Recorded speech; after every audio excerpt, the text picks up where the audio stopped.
Hello everyone! This is Claire. Welcome po sa aking YouTube channel. So for today's video, what we're going to do is we're going to Hong Kong ng 5 days and 4 nights. So in this video po, i-share namin yung expenses namin, tips and tricks namin since nag-DIY po kami in this tour.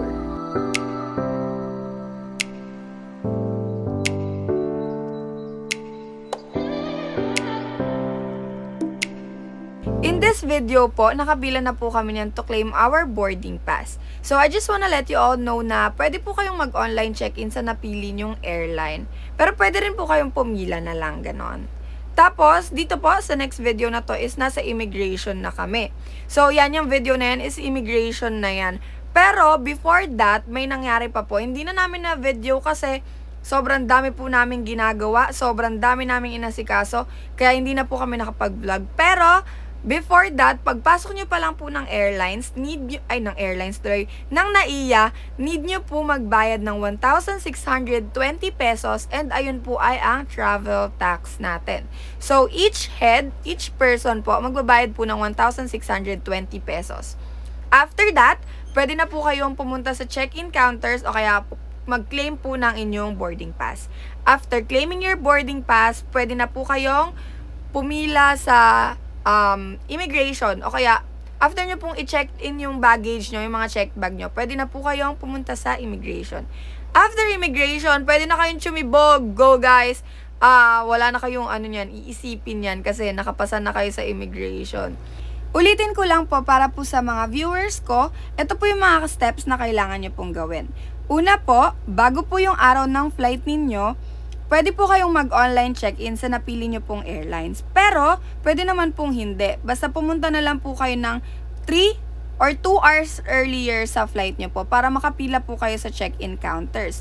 Ang kagandahan lang po kasi ng nag-online check-in, pwede po kayong mag-additional ng foods o kaya po mamili po ng seat nyo if gusto nyo po sa window seat or sa aisle.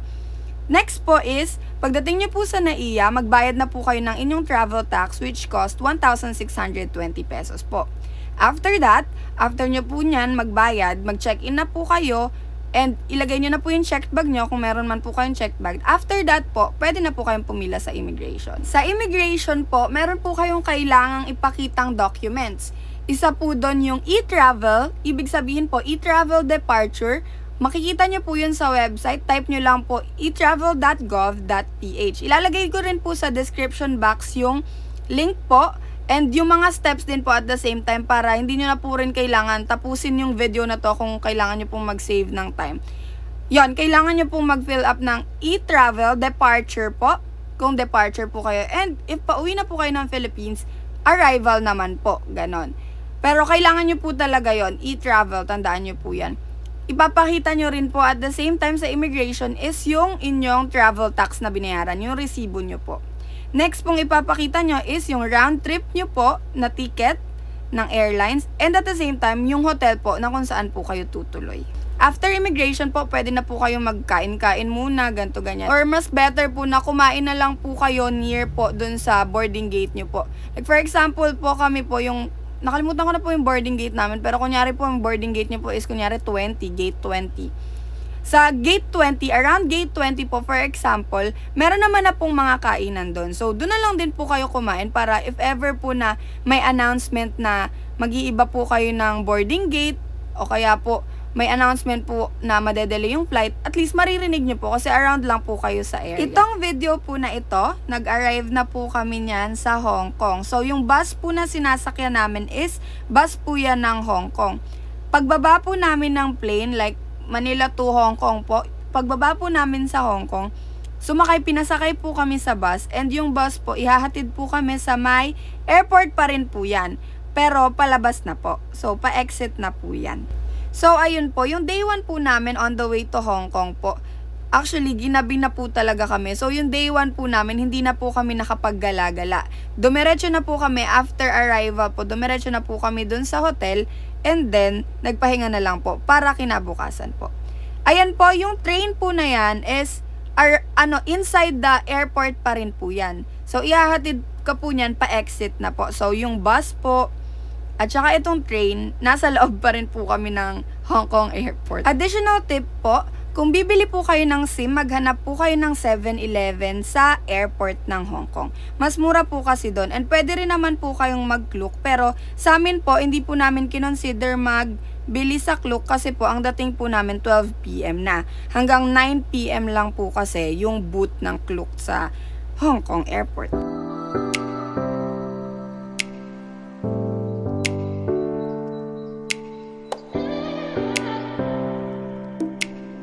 So, for our day to itinerary, nandito kami ngayon sa Kowloon Park.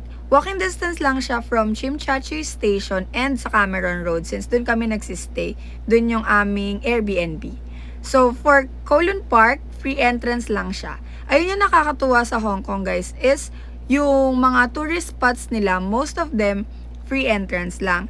Alam nyo ba guys, sa whole stay namin sa Hong Kong, isa lang yung entrance fee na binayaran namin. Yun ay sa Hong Kong Disneyland lang. The rest, free na siya. So, yun yung nakakatuwa sa Hong Kong. Sobrang budget friendly. Tip ko lang sa inyo, kapag pupunta kayo sa Kowloon Park, punta kayo ng umaga. Sobrang relaxing. Sobra talagang relaxing. Pwede kayong mag-jogging dyan. At saka ang ganda ng view.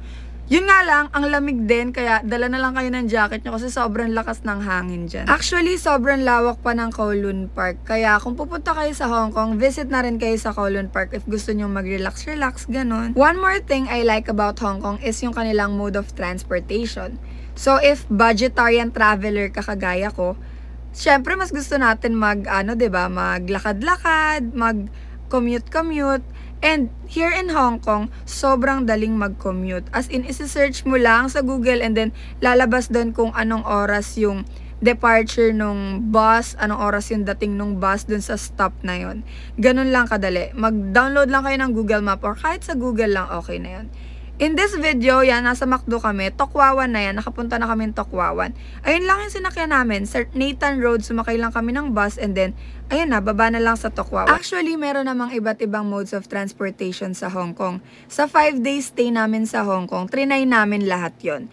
Una, meron silang MTR. Yun yung tinatawag nilang MTR na kung sa atin is ang tinatawag nating LRT. So, train yon. Pangalawa, meron silang bus. Yung double deck na bus o kaya yung single deck lang na bus. Single deck, yung single lang na bus, yung parang normal lang na bus sa atin. Lastly is yung HK taxi na kung sa atin tinatawag natin yung Grab or Joyride. So parang magbubook ka lang doon and then pipick upin ka nila. Install nyo yung HK taxi na app para lang siyang Grab na gamitin. All these mode of transportation na natry namin, payable siya via Octopus Card. So, napaka-importante ng Octopus Card nyo. Pwede kayong mag-order via Klook or pwede rin kayong bumili mismo sa airport na lang. In our case, sa airport na lang kami bumili kasi nga 12 na kami nakarating sa Hong Kong airport. Yung booth kasi ng Klook is hanggang 9 PM lang. So, be mindful sa arrival time nyo kasi baka sarado na yung Klook booth. So, hindi nyo na Octopus Card nyo, sayang naman. Well, to be honest, pwede naman din kayong mag-cash na lang kung ayaw nyo nang bumili ng Octopus Card, ganon. Pero para sa akin, if yon ititip ko sa inyo, bumili na kayo ng Octopus Card. Kasi hindi nyo lang siya pwedeng gamitin sa modes of transportation nyo. Pwede nyo rin siyang pambili, pwede nyo rin siyang pambayad sa pagkain, and everything. As in, buong Hong Kong ginagamit siya. So, ayun, sobrang convenient niya to use. And at the same time, if pagsasakay kayo ng bus, tapos cash yung ibabayad nyo, hindi kayo masusuklian. So, ayun, isa rin yun sa factor na kailangan yung itignan. Kaya, if ako, prefer ko talaga na magbili na lang kayo ng Octopus Card. Sa sobrang dami ko ng chika, mga be, nakalimutan ko nang sabihin sa inyo na yung last na video ko, yung video na may mga dagat, yung mga video doon na may dagat, malawak na dagat, that is Hoi Sham Park. So, Hoi Sham Park po ay free entrance. So, free entrance po sa Hoi Sham Park. And itong park naman na to, tong video na to, yan, yung umiikot-ikot ako dyan. Yan, yung may circle na yan, yung entrance is yung circle, is Ho Chi Son Park naman po. Free entrance din. So, from Hoi Sham Park, nilakad lang namin papunta sa Ho Chi Son Park. So, lakad lang din yun na. So, 3 park na yung napuntahan namin, lahat yon free entrance. Yung una, again, is Kowloon Park. Pangalawa is Hoi Sham Park. Pangatlo is etong Ho Chi Son Park. Di ko alam kung napapronounce ko ng tama, pero ayun yung pagkakabasa ko. So, Pakiintindi na lang po. So, ayun, dito sa Ho Chi Son Park, dito kami nagtagal talaga as in. Kasi aside sa, ang sakit na ng paa ko kalalakad, ang sarap din magpahinga dito kasi sobrang presko ng hangin, hindi mainit. Tapos, ang daming ibon talaga, lalapit talaga yung mga ibon sa'yo. Tapos, ang ganda pa ng tignan ng paligid kasi puro green, puro tanim, puro halaman, puro damo, ganon. Kaya, ang sarap sa mata, ang sarap magpahinga. Yung tip na pwede kong mabigay sa inyo dito sa Ho Chi Son is, magdala kayo ng parang sapin, picnic na, yung mga sapin pag magpipiknik, yung kumot siguro, or kahit anong mauupuan nyo lang, para hindi kayo directly contact dun sa mga damo. Kasi yung mga damo is, minsan may langgam, minsan may mga insektong maliliit. Alam niyo yun, baka makagat kayo, or sensitive yung balat nyo, kaya iwas na lang din kayo sa mga ganon. Dala na lang din kayo ng sapin. Pero ako, since hindi ko alam yon na ganito dito at napagod na rin talaga ako at gusto ko na rin umupo.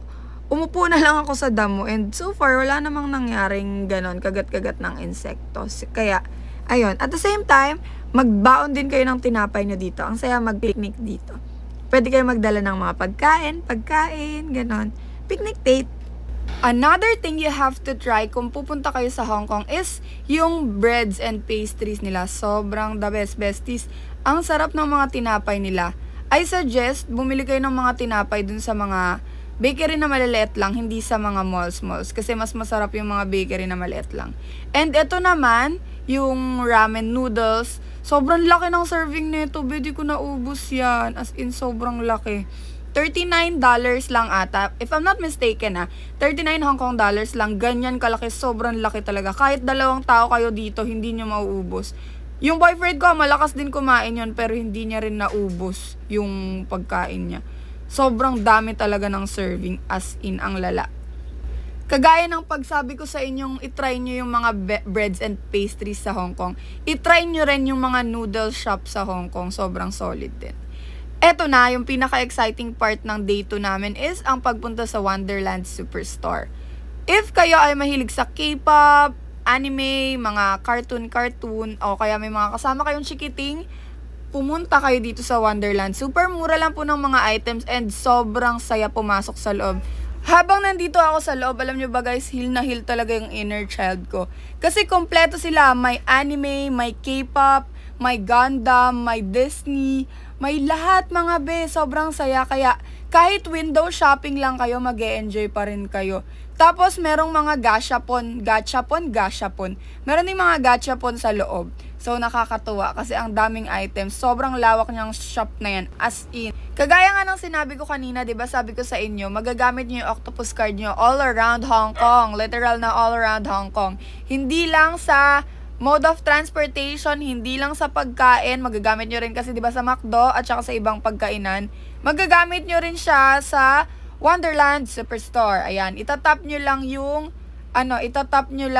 card nyo, yung octopus card nyo. Ayan, 'di ba? Nag-compute pa si ate, nag-compute pa talaga kung magkano yung gachapon ng Spy Family. So, ayun, yung sinasabi ko sa inyo, ayan, at look. Itatap nyo lang yung tapos tada! Maiikot nyo na. Ayun, paid na kayo. Ganon kaastig yung kanilang octopus card. So, for our last destination ngayong day 2, nandito tayo ngayon sa Whampoa. So, ang Whampoa guys, kaya lang kami pumunta dito is, sabi ng mama ko, kasi sa mga hindi nakakaalam, napag-graduate ako ng Hong Kong dahil OFW ang mama ko dito sa Hong Kong. Dito daw lagi tumatambay si mama sa Whampoa, kaya sabi niya, worth to visit daw to. Isa siyang mall na designed na ship. So, ang interesting niya, ang sarap din mag-picture dito. Kaya, punta na rin kayo sa Whampoa. And that's it for our day 2.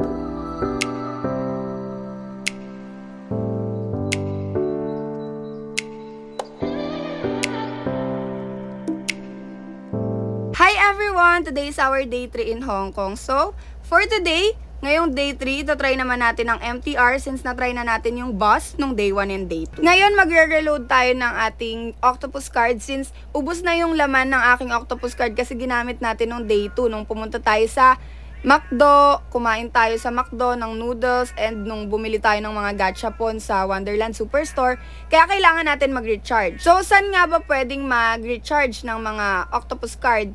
pwede sa mga MRT stations na parang beep card lang. Also, everyone, FYI, hindi tinatanggap ng machine yung $20. Ayan, nakita nyo, bumalik. Hindi sila tumatanggap ng $20 bill, only $50 bill and $100 bill. Hindi rin sila nagsusukle, kaya kung magkano yung pinasok nyo dyan, ayun na yung mag-store sa inyong octopus card.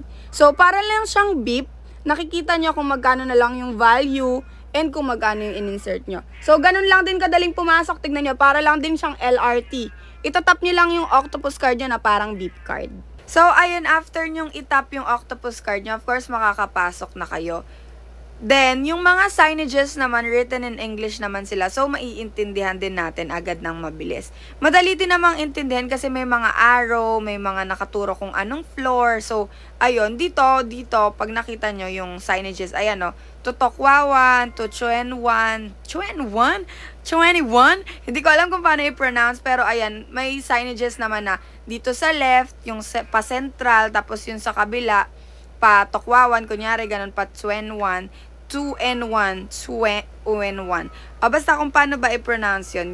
So, ayun, ganun lang kadali yung mode of transportation sa Hong Kong. Kayo na lang yung mamimili kung anong gusto nyo. Kung bus ba yung gusto nyo, kung taxi yung gusto nyo, or MTR yung gusto nyo. It depends, guys. Pero, if ako yung tatanungin nyo, if nagtitipid kayo sa budget nyo, I suggest, mag-commute na lang kayo kasi sobrang dali naman din ng mode of transportation nila. MTR lang and then bus. Tapos na, lakarin nyo na lang, i-Google Map nyo na lang, guys. So, ayun, after ng ride, ayan, kapag palabas na kayo, tatap nyo lang din yung octopus card nyo, parang beep card lang siya, and then automatically, madededuct na ang inyong fare. Sa experience namin, dumating sa point na akala namin may balance pa yung octopus card namin, pero yun pala, wala na. So, kung akala nyo hindi kayo makakalabas ng train kapag ganun, don't worry guys, makakalabas pa rin kayo ng train kahit na wala na kayong balance sa octopus card. Pero ang mangyayari sa inyong octopus card, magkakaroon siya ng negative balance.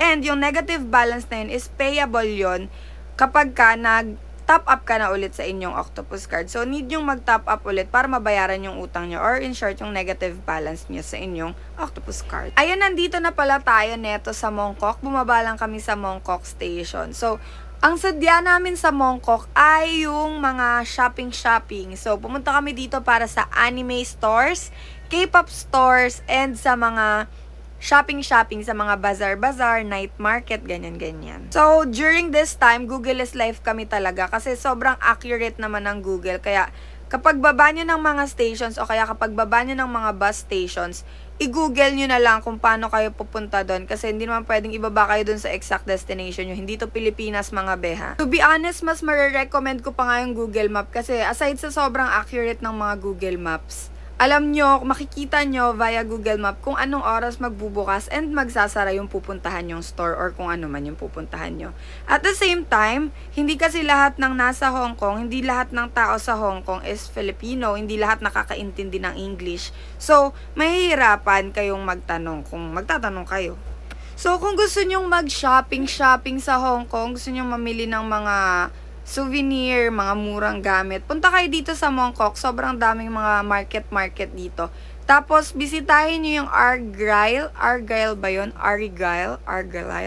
Basta kung paano yun basahin. Doon ang daming stall, as in sobrang daming stall. Aside po sa mga sinabi kong mga bazaar, meron din dito mga food stalls. Pero ito, pinili ko pong kumain sa Jollibee kasi nagkikrave na po talaga ako sa kanin. Kasi 2 araw na po ako hindi kumakain ng kanin yan kasi sobrang dalang po pala ng kanin sa Hong Kong. Pero ayun, tinikman ko rin at the same time kung anong lasa ng chicken sa Jollibee ng Hong Kong. Pero iba po yung lasa. Siguro po nagmamatter dahil sa chicken, na iba po yung chicken sa Philippines and iba din po yung chicken sa Hong Kong. Pero ayun, mas masarap pa rin po yung Chicken Joy natin sa Pilipinas. Pero at least I got the chance to try, diba? Yung Chicken Joy sa Hong Kong. After namin kumain, bumalik ulit kami sa loob ng mga mall. Sobrang dami kasing mall sa loob sa paligid ng Mongkok. Kaya mag-e-enjoy po talaga kayong mamasyal. Sobrang dami ring paninda, ganun. At the same time, hindi lang malls ang meron sa Mongkok. Marami ring mga ganyan, yung mga stall lang. Ang sarap pasukin isa-isa kasi ang mumura ng mga item. So, ayun, buong araw neto is namalengke, namili, nag-shopping lang talaga kami. At hindi ko nga pala nasabi sa inyo everyone na meron pala akong sakit sa likod. Kaya yung mga vlogs ko is mga putol-putol kasi kapag napapagod na yung likod ko, kapag aatake na yung likod ko, umuwi na ako ng hotel and then nagpapahinga na ako. Kaya eto, umuwi na kami sa hotel neto pagkatapos neto. Pagkatapos neto sa Mongkok, umuwi na kami ng hotel. Tapos bumalik kami ng gabi para sa night market kasi sobrang ganda ng night market dito sa Mongkok. So, ayan, habang pauwi kami, may nadaanan kaming shop, itong Don Don Donki. Sa totoo lang, habang nasa Hong Kong kami, nung mga panahon nasa Hong Kong pa kami, bawat kanto na mapuntahan namin, meron talagang ganitong store, Don Don Donki. Hindi namin alam kung famous ba talaga tong store na to or sadyang nagkalat lang talaga siya sa Hong Kong. Pero ayun, every time na nakakakita kami ng Don Don Donki, pinapasok namin kasi ang ganda ng loob. Puro Japanese products, puro Japanese items. So, ayun, kapag may nakita din kayong Don Don Donki, bisitahin nyo rin, pasok din kayo sa loob kasi mag-e-enjoy din talaga kayo. So, eto, pauwi na kami neto, pero may nadaanan kaming mga stall. Hindi pa ito yung night market ha, kung ayun yung akala nyo. Hindi pa ito yung night market. Stall lang to sa paligid ng Hong Kong, sa may gilid ng mga Mongkok. So, nadaanan namin to nung pabalik kami sa MTR. So, since pauwi na kami nun, dito na kami dumaan and ayun, nakatingin-tingin kami and nakabili din ako dito ng mga items. Ang nabili ko dito ay keychain at saka ref magnet. So, ayun. Pero kung i-compare nyo guys yung prices is mas mura pa rin po sa night market kesa dito po sa mga stalls around Mongkok. Yung night market po, pupuntahan po natin yun mamaya. Pero at this point po, uuwi muna po ako ng aming Airbnb dahil magpapahinga muna po ako dahil umaatake na yung aking sakit sa likod. So, ayun. Yung next clip neto is papunta na tayo sa Mongkok Night Market. Papahinga lang muna saglit ang ate girl. So, ito yung continuation ng ating day 3 sa Hong Kong. Ang nangyari kasi dito, umuwi muna ako sa hotel, sa Airbnb namin para makapagpahinga since sumasakit na nga yung likod ko. Ayun, ang kagandahan ng aming Airbnb is sobrang mura na niya. At the same time, malapit pa siya sa Mongkok. Malapit siya, actually center siya kasi sa Tsim Sha Tsui yung location ng Airbnb. At the same time, paglabas nyo ng Airbnb, ayun na yung terminal ng bus. Tapos, tawid lang kayo, ayun na rin yung MRT. Malapit kami sa Tsim Sha Tsui Station kasi. So, ayun, ang sadya natin dito, ngayong gabi, pupunta tayo sa night market ng Mongkok. We're going to Ladies Market and matatagpuan yun sa Tung Choi Street, Mongkok, Hong Kong. So, nakikita nyo ba yung damit ko? Mga ante, ang lamig po talaga sa Hong Kong. Kaya maniwala po kayo when I tell you na magdala po kayo ng mga jacket kasi malamig po talaga. Well, para po sa akin, naginawin, malamig. Pero ewan ko po sa inyo kung kaya nyo po. Pero malamig po talaga para sa akin. So, andito na tayo ngayon sa Mongkok, sa Ladies Market. Dito, matatagpuan nyo po siya sa Tung Choi Street, Mongkok, Hong Kong. So, ayan. Sobrang dami pong budol dito. As in, may damit, may bag, may souvenirs, may keychains, may anime, may K-pop merch, may everything. May maleta rin po, ayan. Sa totoo lang, nabudol nga rin po ako ng maleta dito kasi nakakatuwa yung mga seller dito. You have to name your price. Kapag hindi mo kaya yung price nila na $50, kahit sabihin mo po sa kanila na $30, ibibigay po nila sa inyo if kaya po. Tapos, ang i-recommend ko sa inyo, if you wanna buy souvenirs po, you have to buy here po. You should buy here po. Kasi mas mura po dito ng $5 to $10. Yung iba ko pong keychain, nabili ko po ng $35. Pero dito po, $20 lang. As in, di ba ang laki ng nagmura? And if bulk nyo pa siyang bibilin, mas mura po kasi pwede nyo pong tawaran si seller dito. Dito po sa Mongkok, dito po sa Ladies Market or dito po sa Night Market, kailangan nyo lang pong merong tawaran skills. Ayan, mga namanan nyo po sa mga magulang nyo, ilabas nyo po yan. Kasi dito po sa Night Market ay sobrang willing po silang magpatawad. Mapagpatawad po sila dito. Kimi. Well, ayun, maano sila po dito, mapagbigay po sila sa mga tawad-tawad. Like, kagaya po nung maleta, actually ako po, bumili po ako ng maleta dito kasi hindi ko po ine-expect na sobrang dami kong mapapamili dito sa night market. Kaya, hindi na kasya dun sa baggage ko. So, bumili na lang kami ng maleta na pang 20 kilos dito. And yung original price po ng maleta is $350. If I'm not mistaken, $350 or $400. Pero nakuha ko lang po siya ng $250. So, ganun po. Hindi ko siya intensyon na tawaran ng ganun kababa. Pero mismong yung buyer, mismong yung seller na rin po yung nagbibigay ng ganun kasi sa kagustuhan po nilang makabenta, of course. Ayan, kagaya nga po ng sinabi ko, meron po rin ditong mga anime merch, anime figures po. So, mag-e-enjoy po talaga kahit sino, mapabata, matanda, kung sino man po, kasi ang dami pong items na pwedeng pagpilian.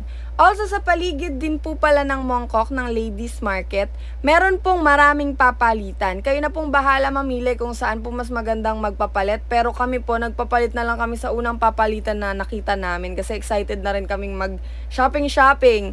So, ayan, nagkalat po yung mga papalitan ng peso to dollar or kahit anuman pong gusto nyo ipapalit dyan. Nagkalat po yan sa may paligid ng night market.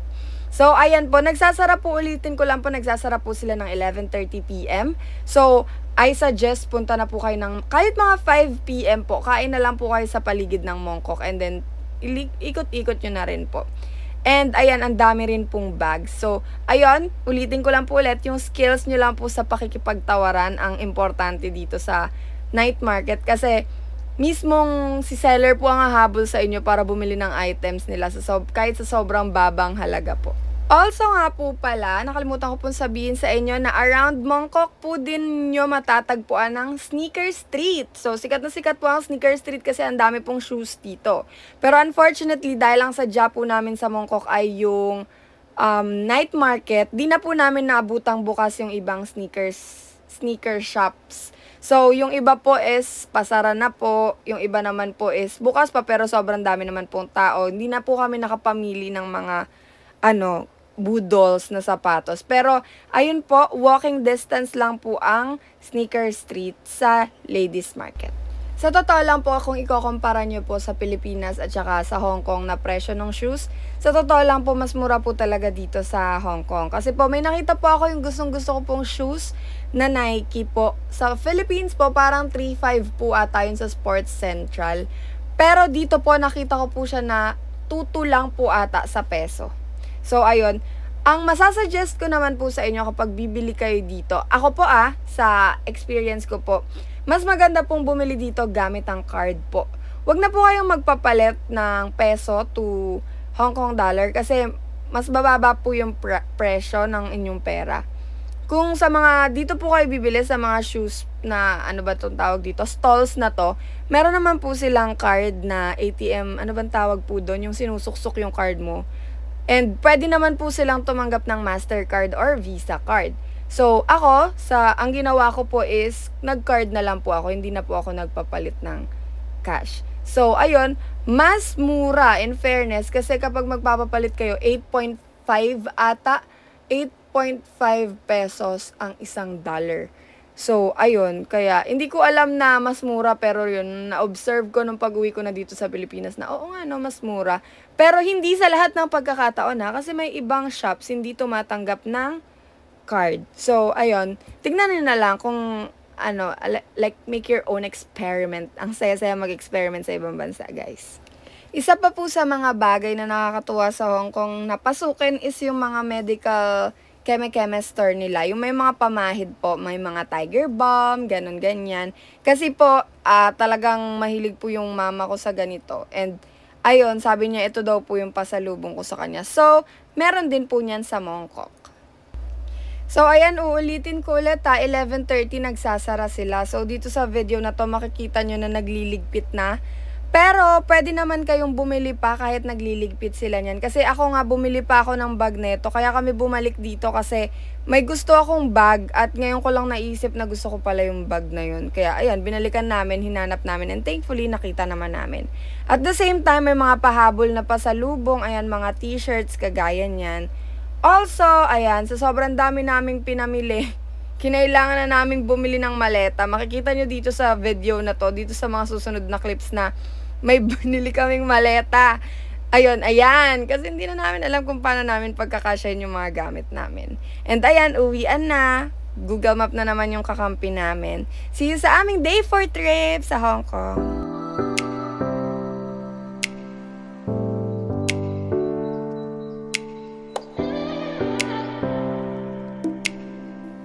Hi everyone! So this is our 4th day in Hong Kong. So for our 4th day, we're going to Hong Kong Disneyland. Napakadali ng commute papuntang Hong Kong Disneyland. Di nyo na kailangan mag-taxi to be honest. Kasi train lang siya. Palipat-lipat lang ng train. Ganon. So, isa pa sa ma-recommend ko sa inyo, guys, is mag-download kayo ng MTR map ng Hong Kong. Kasi sobrang useful talaga nun. Lalo na if gusto nyong magtipid sa budget. And at the same time, mas ma-enjoy nyo yung Hong Kong if ima-maximize nyo yung use ng MTR nila. So, itong location na to is sa Sunny Bay. So, pag open ng Sunny Bay Station, ayan, lilipat kayo dyan sa train na yan, yung may Mickey Mouse na yan. That is the Disney train na. So, napakadali ng commute papunta sa Disneyland. Since from Chimchachoy kami, ang ginawa namin is sa Chimchachoy, sumakay kami ng MTR and yung line is papunta sa Liking. So, bumaba kami sa Liking and pagbaba namin sa Liking, lumipat kami sa yellow line na MTR and sa Liking, bumaba kami sa Sunny Bay. So, from Chimchachoy, bumaba kami sa Liking Station and pagbaba namin sa Liking Station, sumakay kami ulit ng another MTR and bumaba kami sa Sunny Bay. Sa Sunny Bay, sasakay na kayo doon ng Disney train and pagbaba nyo sa Disney train, eto na yung makikita nyo, Disneyland na agad guys. So, since ang mahal ng Disneyland tickets, I suggest na pumunta kayo dito ng as early as 8 a.m. Since mag-open yung Disneyland ng 10 a.m., may enjoy nyo yung labas, mag-picture-picture, tsaka kalmado kayo dyan, di kayo nagmamadali. Ito, kagaya neto, 10 a.m. na kami sakto dumating neto. So, madami ng tao. And, may pila na rin yan sa loob. So, etong labas, free to, wala kayong kailangan bayaran dyan. Pero, kapag pumasok kayo doon, sa loob-loob pa niyan, yun yung kailangan nyo nang magpakita ng ticket. So, if kulang kayo sa budget, pwede naman kayong pumunta sa Disneyland. Picture lang kayo dyan sa labas. Yan. Free naman dito. Pero, pag pumasok kayo dun sa loob, sa mismong amusement park, yun na po yung may bayad. So, ayun guys, papasok na kami neto. And, ang ma-recommend ko sa inyo naman, inside Hong Kong Disneyland, is mag-download kayo ng Disney app. So, sobrang useful netong Disney app na to. Kasi if hindi dahil dyan, guys, hindi namin maiikot ng maayos yung Disneyland. Kasi, nakikita nyo yung current location nyo and kung saan kayo pinakamalapit, kung saan yung, kunyari, a small world, kung saan yung a small world. Kasi, sobrang lawak ng Disneyland. Kung first time nyo pumunta sa Disneyland, as in, maliligaw talaga kayo. Hindi nyo, hindi nyo maiikot ng maayos kasi sobrang lawak talaga. Pero sobrang helpful ng Disneyland app. And at the same time, makikita nyo doon yung mga showing time. Like for example, yung amin, yung Moana, nakita namin kung anong oras yung showing nun. Yung Lion King, nakita namin kung anong oras yung showing nun and kung saan. Yung photo with the Marvels, nakita namin kung anong oras and napuntahan namin kung saan. Yun yung mga bagay na marirecommend ko sa inyo is mag-download talaga kayo ng Disney app. Kasi hindi nyo yun makikita if nandyan lang kayo sa Disneyland and alam nyo yun, parang hearsay lang yung naririnig nyo. Ang hirap naman ng ganun. So, mas maganda, mag-download na kayo ng Disneyland app. So, kagaya ng sinabi ko sa inyo kanina, ayan, 10 pa lang yan, pero ganyan nakahaba yung pila. Kasi technically, nag-open talaga ang Disneyland 10:30. So, ayun. Pero, magandang pumila ka na sa loob kasi para makapunta ka na agad and hindi ka makapagagawan sa pila. Also, pwede kayong bumili ng tickets online. Bumili kami ng tickets online. And hindi nyo na siya need i-print ha. Kung gusto nyo i-print, okay lang naman. Pero, if hindi, okay lang naman din sa phone. Pakita nyo na lang na nasa phone nyo yung QR at saka yung receipt. Tapos, okay na yun. Well, ako, mara-recommend ko is mag-online purchase na lang talaga kayo. Kasi, una, ang mahal magpapalit ng peso to Hong Kong dollars, guys. Pero kapag online purchase lang kayo, fix na yun sa peso, right? So, ayun. And at the same time, ang haba ng pila ng mga bumibili pa ng tickets, sobrang haba. So, bago kayo makapasok, hulas na ang inyong fez. So, ayun lang yung ma-recommend ko is mag-download kayo ng Hong Kong app and at the same time, bili na kayo online ng Hong Kong Disneyland tickets. Isa pa po sa mga hindi nyo dapat ma-miss kapag pupunta kayo sa Hong Kong Disneyland is yung kanilang parade. So, yung parade nila ay depende sa oras. Hindi ko sure kung anong oras nagaganap. Pero, kapag meron po kayong Disneyland app, makikita nyo po doon kung anong oras po yung kanilang parade. So, ayan. Yan yung pilang ng tao na yan. Dito sa daan na yan mismo, dumadaan yung parade. Depende po kung sino yung characters na magpaparade. Pwedeng Mickey Mouse, pwedeng... Hindi ko po sure. Pero during our time, Mickey Mouse, sila Mickey Mouse and sila Minnie Mouse po yung nagparade. One more thing about Hong Kong Disneyland is sobrang mahal ng kanilang pagkain.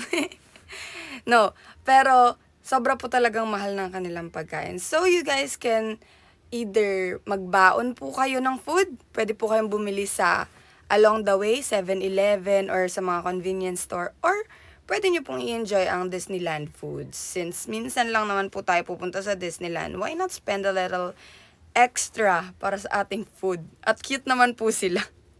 So, dito po, nakapila na po kami niyan para sa rides. Ayan, hindi ko na po masyado ipapakita sa inyo yung video ng aming mga rides at dahil puro mukha lang naman po namin ng boyfriend ko yung makikita nyo. Pero, ayun po, i-fast forward ko na lang po ito and doon na lang po tayo sa mga importanteng parts. Also guys, sa Hong Kong Disneyland, ito nakapila ako neto sa pagpapapicture kay Captain Marvel. Ayan, may mga nagka-cosplay kasi. So, pwede kayo magpa-picture doon. One more thing you guys shouldn't miss is to attend stage plays. Sobrang amazing na nakikita mo si Moana sa harap mo mismo. So, ayan, nanood kami niyan kay Moana. Ito guys, tong lugar na to, ito yung favorite ko na Disneyland attraction.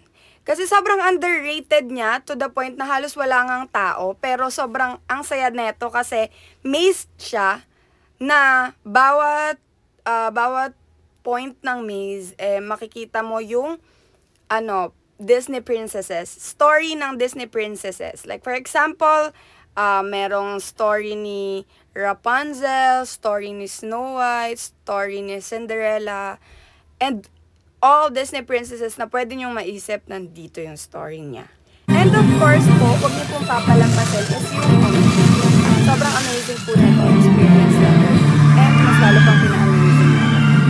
Punta po kayo earlier than the scheduled time po ng Momentos para makita niyo po ng maayos and hindi puro tao.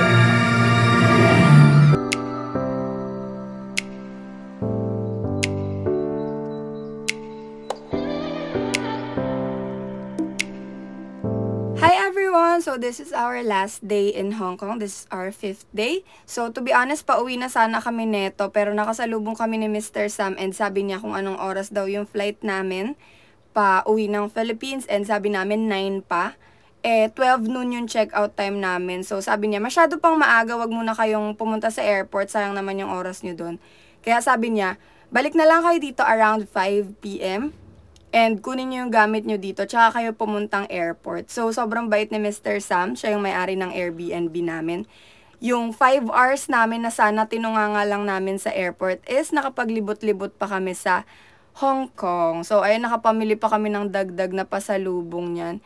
So, totoo lang, hindi na namin magagawa to kung dala-dala namin yung mga maleta. Kasi 4 yung maleta namin and 2 bag. So, sobrang dami naming dala pa uwi. And ayun, di na kami makakapag-ikot talaga kung tutuusin. Pero thanks to Mr. Sam, hinayaan niya kaming mag-extend ng 5 hours dun sa kanyang Airbnb for free. And maglibot muna kami ng 5 hours sa Hong Kong. Sa mga hindi pa namin napupuntahan. So dito, sobrang sarap ng food dito.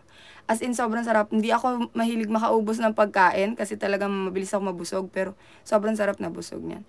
So eto, nasa airport na kami niyan and mag-check-in na kami. Ayan, medyo malayo yung Airbnb namin sa airport ng Hong Kong. Kaya, inagahan na namin. Pero dumating pa rin kami dyan ng sobrang aga pa rin. I think 3 hours earlier before our flight. And at the same time, guys, sa Hong Kong, sobrang dali lang mag-check-in. Hindi siya kagaya ng sa Philippines na madami kang pupuntahan like NAIA Terminal 1, NAIA Terminal 2, NAIA Terminal 3. Hindi, dito isa lang po.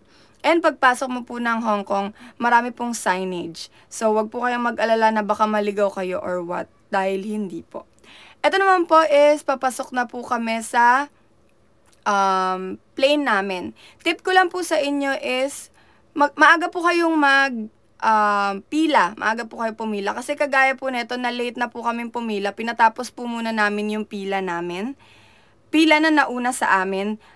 Kaso, ang problema po is, puno na po yung lagayan ng mga maleta, ng mga hand carry. Ayan, puno na po siya.